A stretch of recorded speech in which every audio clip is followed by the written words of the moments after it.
I'm so sorry you were diagnosed with achalasia. I'm so glad that you were diagnosed. I had 17 years between when my symptoms started and when I was diagnosed, and I've paid dearly for that delay in treatment. Getting an early diagnosis and getting treatment, which means surgery, early will help your long-term prognosis and will help make sure that you can eat pretty much normally once you recover from that surgery. If you don't follow I Play the Flute, I recommend following her. She has a really good, very positive story about her achalasia journey. Unfortunately, I had 17 years between when I was first experiencing symptoms and when I was diagnosed. I thought it was stress and anxiety because I had a very stressful job and I was married to a narcissistic man at the time who was abusive. No, it was achalasia. I had stress and anxiety and I had a rare disease.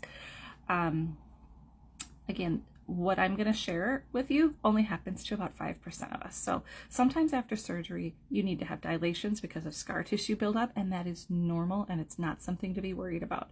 So about 6 months after my surgery, I needed to go in for a dilation. Food was getting stuck again. That's normal. Except my esophagus was already stretching out and my disease was progressing. So another 6 months later after that, I had to go in for another dilation. I ended up having to go in for a dilation every 6 months after my surgery in 2018 until last February. I had my last one. They told me they could no longer do any dilations for me. I don't qualify for any other surgeries. My esophagus is too damaged. What's happening to me only happens to about 5% of people with achalasia. So it's already rare, and then this is also rare. So it's not something you should be worried about. So I don't want to scare you. Please don't be scared. Just get early treatment. That's the key. So I have been on a mechanical soft food diet for a very long time, but I am now on a liquids only diet. All of my food is drink, unless it dissolves. So like I can have like cereal and milk because, you know, when you pour the milk on it, it just turns to mush. That will go down. That's pretty much it. It has to be dissolvable or liquid. Again, this only happens to about 5% of people. My esophagus is so damaged and stretched out. It's twisting like a tornado. It's bending over. It's tipping over. It's stretched out. The average person's esophagus is 1.5 to 2 centimeters. Mine is 7.5 to 8.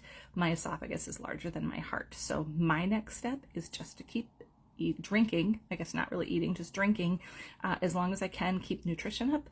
And at some point in the future, my esophagus and I will break up, or I'll get a feeding tube, one of the two of those. But this shouldn't happen to you. If it does, I recommend Jersey Mike's number 17 in a blender. Tastes like French onion soup. Also, Dairy Queen's chili dog tastes like party dip. You got to look at the good sides, right? But again, early surgery shouldn't happen to you. Good luck. Keep me posted.